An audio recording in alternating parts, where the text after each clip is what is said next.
Assalamualaikum anak soleh solihah. Bagaimana kabar kalian? Semoga masih semangat dalam mengais ilmu. Dan kita akan belajar tema 2, persatuan dalam perbedaan. Subtema 2, bekerja sama mencapai tujuan, pembelajaran 6. Sebelum pembelajaran dimulai, marilah kita berdoa menurut agama dan kepercayaan masing-masing, supaya diberi kelancaran dan kemudahan dalam melaksanakan pembelajaran hari ini. Jangan lupa disiapkan buku dan alat tulisnya. Pada pembelajaran ini termuat 2 muatan pelajaran, yaitu PPKN dan Bahasa Indonesia. Berikut ini tujuan pembelajarannya. Kita telah mempelajari berbagai bentuk kerjasama dalam kehidupan.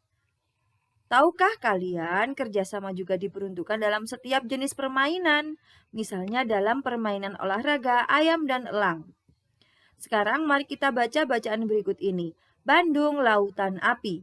Peristiwa Bandung Lautan Api adalah peristiwa kebakaran besar yang terjadi di kota Bandung pada tanggal 23 Maret 1946. Dalam waktu 7 jam, sekitar 200.000 penduduk Bandung membakar rumah mereka. Mereka meninggalkan kota menuju pegunungan di daerah selatan Bandung. Hal ini dilakukan untuk mencegah tentara sekutu dan tentara Nica Belanda untuk dapat menggunakan kota Bandung sebagai markas strategis militer dalam Perang Kemerdekaan Indonesia. Karena kejadian tersebut, tentara Inggris merasa tidak terima dan mulai menyerang, sehingga pertempuran sengit terjadi. Pertempuran yang paling besar terjadi di desa Dayukolot, di mana terdapat gudang amunisi besar milik tentara sekutu. Dalam pertempuran ini, Muhammad Toha dan Ramdan, 2 anggota milisi BRI, Barisan Rakyat Indonesia, terjun dalam misi untuk menghancurkan gudang amunisi tersebut. Muhammad Toha berhasil meledakkan gudang tersebut. Dari bacaan ini, tugasnya kalian buat peta pikiran seperti pada pembelajaran-pembelajaran sebelumnya.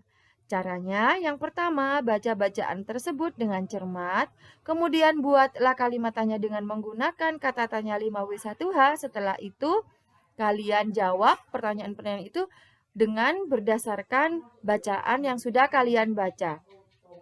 Kerjakan di buku tugas kalian masing-masing. Sikap pantang menyerah sebagai penerapan nilai persatuan dan kesatuan. Kamu telah memahami nilai persatuan dan kesatuan. Salah satu penerapan nilai kesatuan dan persatuan adalah bekerja sama. Dalam bekerja sama mencapai tujuan, kita perlu rela berkorban.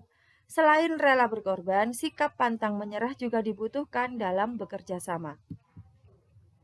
Para pahlawan kita telah mengalami banyak rintangan dalam memperjuangkan kemerdekaan.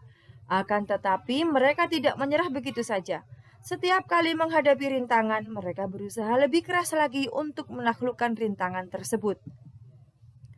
Mereka mengeluarkan segenap kemampuan yang dimiliki untuk mencapai tujuan. Kemampuan tersebut disatukan untuk merebut kemerdekaan Indonesia. Sikap ini juga dapat kita teladani di sekolah. Misalnya, jika ada teman kita yang kesulitan memahami pelajaran, sebagai teman yang baik kita harus membantunya belajar. Jika teman tersebut belum memahami materi, kita tidak boleh menyerah begitu saja. Kita membutuhkan kesabaran dan pantang menyerah dalam membantu teman. Teman kita pun juga harus pantang menyerah dalam memahami pelajaran tersebut. Nah, berikut ini adalah beberapa contoh sikap pantang menyerah. Yang pertama, giat belajar untuk memperoleh nilai yang baik. Sebagai siswa dan sebagai generasi muda, kita harus selalu giat belajar untuk memperoleh nilai yang baik dan supaya nanti kita bisa mencapai cita-cita kita.